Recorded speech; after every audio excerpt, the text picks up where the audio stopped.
Uh, Hello and welcome to another Rosie Your Realtor show. Today I have someone very special that so many of you are going to be so excited to hear from. Today we have Janet from Rent805. Hey Janet. Hi, how are you? I'm great. How are you today? Excellent. Thank you so much for having me here. I'm very excited. Yes, me too. Me too. I know, well, there's a lot going on in the rental industry. So I think landlords are going to be excited to be on here today or to watch this. But first, Janet, tell me a little bit about yourself. So I'm Janet Sprissler with Rent805. I've come from a multifamily background. So if you're out here in the Ventura area, I was the one who brought Serenade at River Park, which is across the street from Target, from the red to the black. Capes at Ventura, I actually got to name. I was highly involved in their branding and bringing them out of the black. So in multifamily, what I would do is I would go into a struggling property and turn it, bringing in new staff or training or branding, whatever needs to happen. What I noticed that was not happening in the single family realm. So I got into single family homes about 2 years ago. And then I decided to branch out into my own brokerage just this last January. So exciting. Yeah, it is very exciting. Taking all that knowledge and just being able to bring the multifamily side into the single family side. And it's just, I can see a change for the better already. Yes, yes. And I would say even me being in the real estate industry, I would never manage my own rentals. I had a bad experience and it's just, all yours. So with that, tell me a little bit about your business and areas you cover. So it's Rent805. I cover the 805 area, but I do stop short. I do not go up into like Santa Barbara. So I'm here in Ventura, Ojai, Camarillo, Oxnard, the River Park here area, Fillmore, and Santa Paula. So right now, and Thousand Oaks. Thousand Oaks is pretty much my little bit of a line there. Okay, very good. So really Ventura County.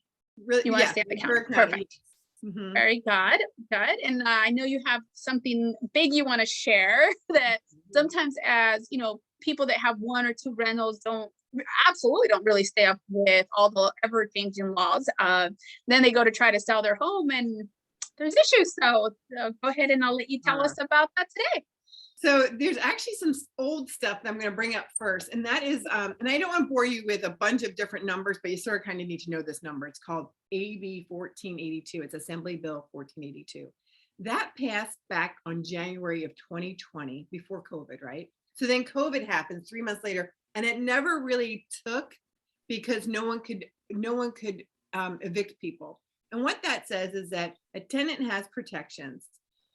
If they're in if the unit is in two or more, and the owner is not living in one of the duplexes, so for the two, if an owner was living there before the tenants, then the owner, they don't qualify. But anything other than that, everybody is under it unless the property is about 15 years or younger. Single family homes don't qualify. So what that did is that put in rent control for the state of California. A lot of people want to call their local councilman. Doesn't matter. It's a state assembly bill. Done. It's done. So what that says is that rent control is at 5% plus CPI that comes out every April. And also, if you were to give notice to somebody, there's a small caveat of reasons why you would not have to pay out. But for the most part, you have to, within 15 days, give a check equal to 1 month's rent or forgive them of their last month of rent so that they have moving expenses. It's sort of kind of saying, if we're asking you to move and it is not your fault, we are going to give you money towards that. But you do have to leave. That's the other caveat. You do have to move out. And that includes, so if you're like a multiplex and they're selling it, or there's a major problem like asbestos, or they have to redo all the plumbing and you have to move out for more than 60 days, things like that. It's not the remodeling. So that's the caveat to that. Or if an owner wants to move in a family member, a specific family member, it cannot be a cousin, uncle, it's more like parents and children. Okay. but look that up. So you really want to look up that bill, AB 1482, see everything that it has to say. There's lots of cheat sheets on it now because it's been around so long, but it never got put into effect really because of the moratoriums, because COVID had us, yeah, right, with our heads. But now that we're coming out of everything, we are seeing that. Yes. Yeah, right. Yay. We are seeing that there are groups out there that would like there to be stronger tenant protections and rent stabilization, because they're trying to get more housing. But, and I'll be in all fairness, rent stabilization never gives you more housing. It never gives you more affordable housing.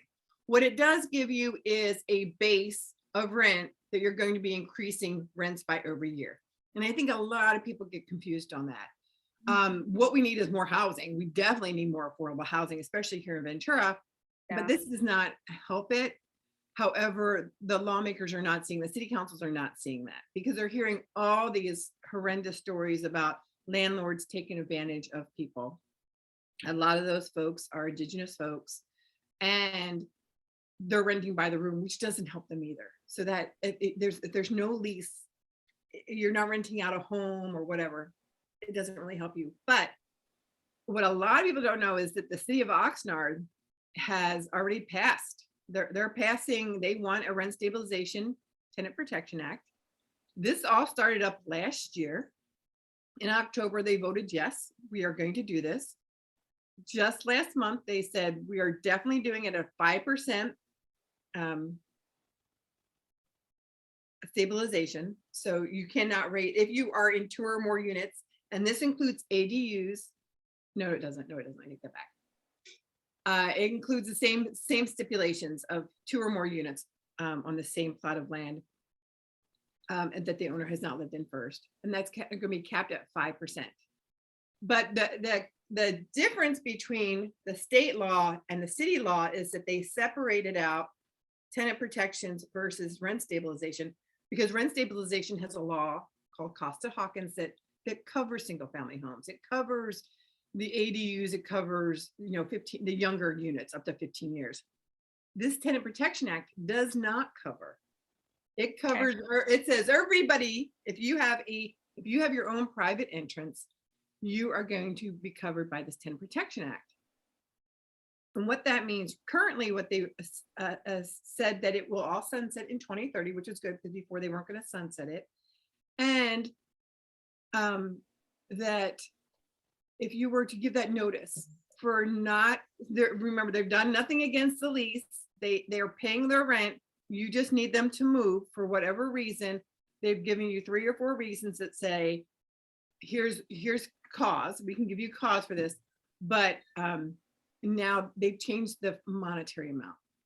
And what they've changed it is 2 months worth of rent or $5,000, whichever is greater.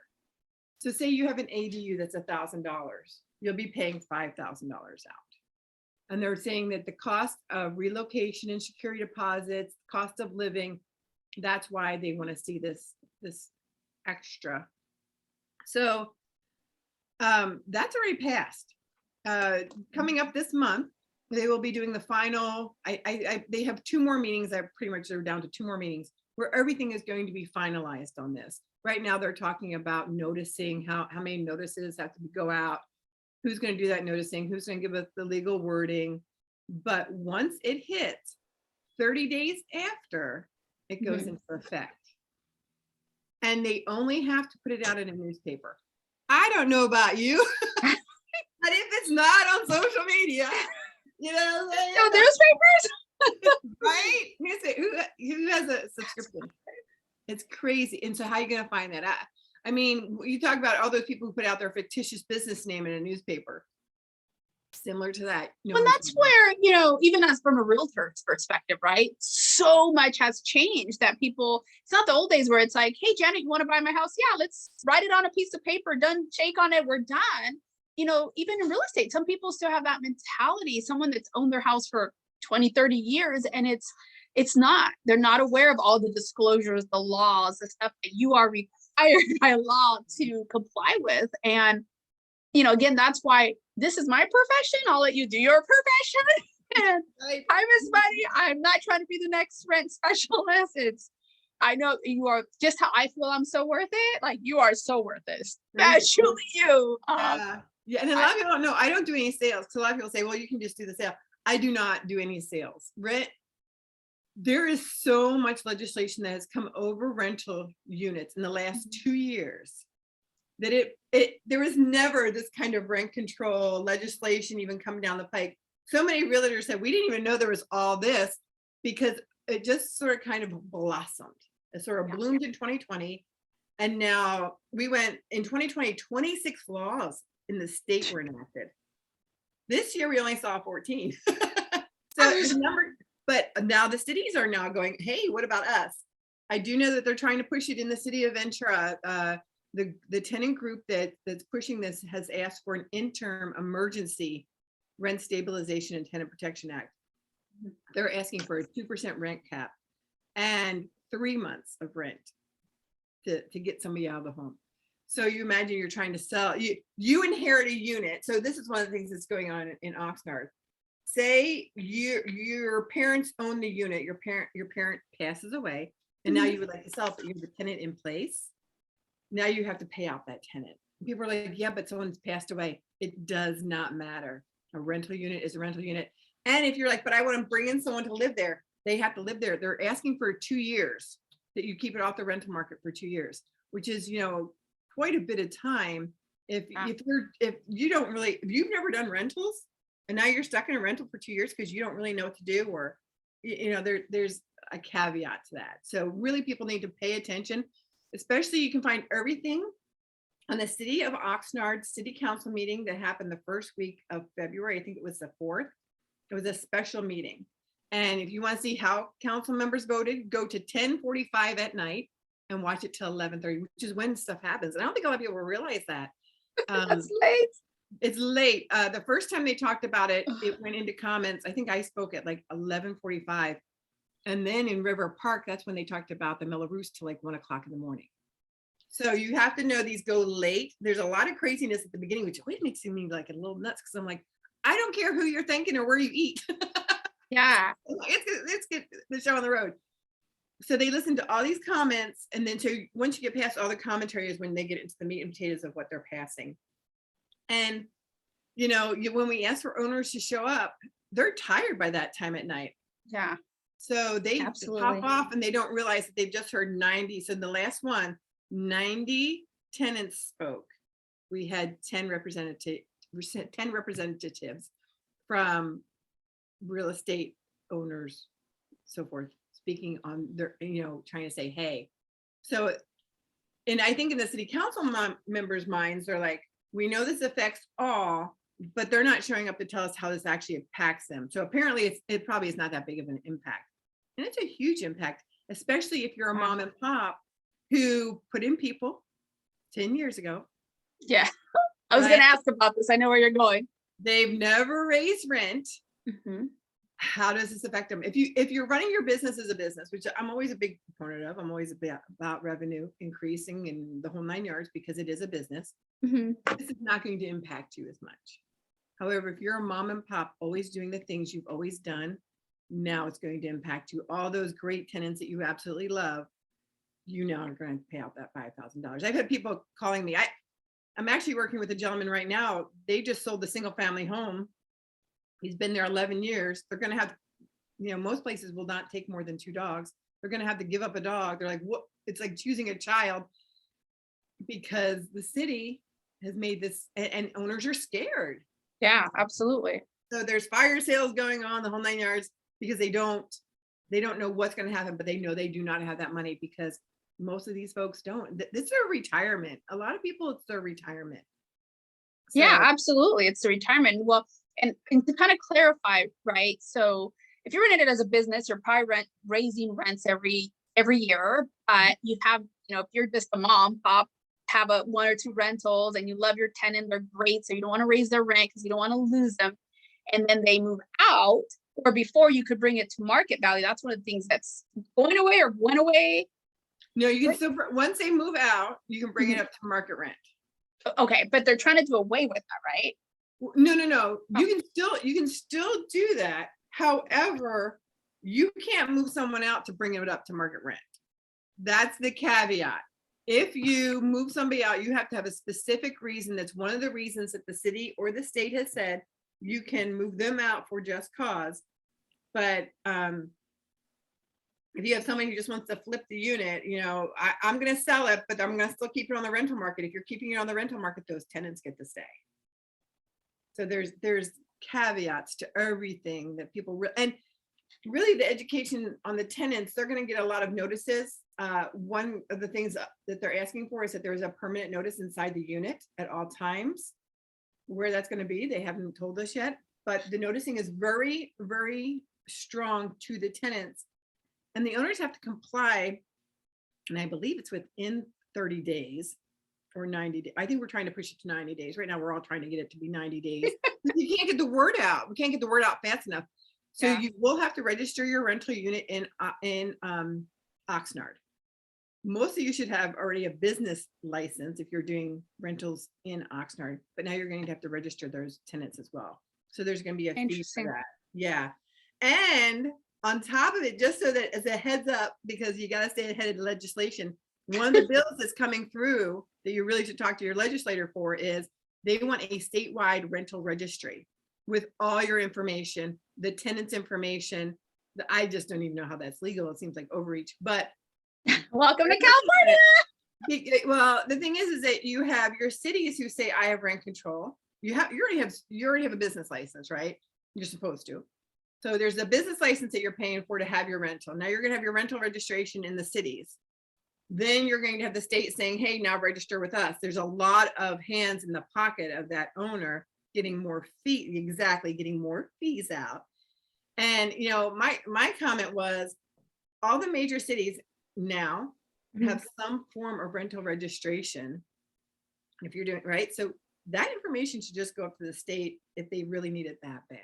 Yeah. And I'm sure it's doable, but right. Yeah. They got to pay the program. We got to hire people. Yeah. And so in the city of Oxnard, the program's going to cost $1.25 million to run. A lot of they got to come up with. The fines are going to be very heavy if you do not comply in time. If you give the wrong notice out, they're looking at a lot of code stuff. They want to make sure that landlords, they want landlords to treat it like it's a business. So if you have a dilapidated building and you have people living there, they want it fixed. They want people to have plumbing, your normal stuff, which I totally get. But one council member brought it up. It was very interesting. She said, I own rental property and I don't have a problem with this. I can go with this percentage. I can go with this buyout fee. But she runs it like a business. Her stuff is up to market rent. She's been increasing it. She's been increasing it. She has market rent. And on top of that, she's giving those renewals. If you give a renewal and the person says, no, I don't want to pay this, then they're giving you notice and you don't have to buy them out. But you have to stay within the limits of everything that's going on. Yeah. Doing that. And so it's a business. So if you know how to do the business, you know how to do it well, you're going to be able to increase with no problems. You're going to be able to move them out with no problems. But it's those who have just still want to keep it, friends and family. And I really like these people that you're going to see more of a problem. And I feel bad. I really feel bad. No, there's no winner in this situation because the tenants are going to move out. They're going to have a hard time finding stuff. Our market, we're 3,500 really. If you're looking at a 3-bedroom, you're over. If you're looking at a really nice 3-bedroom, you're over 3,000. It's just what it is. It's expensive. That's more than my mortgage, and I have a huge house. Exactly. I love my house. I have a great, newer, big, and that's more than my mortgage. With obviously not building any equity, no tax credit, nothing. Like it's crazy. But people are doing it. And they'll continue to do it. And I get, protecting tenants, but also where's the owner rights? Where's the incentive to want to do this? And, this is my retirement. I was able to buy a house and now anyhow. But, well, definitely a lot of information. I know it could be overwhelming. All the more reason why I'm such an advocate that if you're, at least for me, if I'm going to have rentals, they need to be under property management because I don't have the time to keep up with that. Things are ever changing in my industry. I can't it's just, it's a lot, especially these days with everything they're trying to pass. And but yeah, so Janet, tell me, if somebody wanted to contact you direct for your services, or had some questions, what's the best way to do so? They can reach me at janet@rent805.com. That's my email. Or you can reach me at 805-776-8805. That's 776-8805. You can text, you can call me. I always answer. I'm a big one on getting back. So you'll hear back from me within 24 hours, only because I know how imperative right now it is to get the word out, which is huge. So if you're watching this, please share it with somebody, because there are landlords that need this information. Lots of them in the city of Oxnard that really need this information right now. If you're in the city of Ventura, get to your district council meetings. It's huge. It's really huge right now to get in front of your council people, to let them know, here's how you feel about what's going on. Absolutely. And I don't know, Rosie, I believe that in Oxnard, they still have it where they have that help. If you live in the city of Oxnard, this is how I was able to obtain my house. You live in the city of Oxnard for a year, then there's these these owner programs which gives you money towards down payment, like $10,000 towards down payment. You just have to live in the city for 10 years at that same residence. But you know what? You're not where you can move to, right? Well, there's a ton of programs out there. Yeah, I've had one of the main guys on here on my show talked about there's the state money, the city money. Actually, when River Park was new, I did a whole development in there that was all affordable housing, and those that were already Oxnard residents got assistance with their down payment. So there's definitely a lot of stuff out there. It's just knowing the right connections, whether it's property managers or the right realtor, and someone that's whatever your need is, someone willing to fight for you, because it's a lot to know. It's a lot to do. I mean, I actually helped another family last year, first time buyers got assistance. I got an affordable, not so affordable home, right? And most realtors just, some don't want to deal with it, or lenders or what have you, but there's definitely still a lot out there, a lot of programs to help. And even still new houses coming to the market that are going to be classified as affordable and could only sell to an affordable family. But yeah, lots to know. That's why I stick to real estate. I'm a big one. Always deal with a professional, because they live it, breathe it, they know it. So that it's huge. It's huge. So absolutely, I agree. Well, Janet, thank you so much for your time. I know you're a very busy woman, so I certainly appreciate you coming out here and helping educate the client, the public, and especially those mom and pops. And I look forward to having you on here again. Oh, thanks so much for having me. Thank you. Yes. Oh, hold on.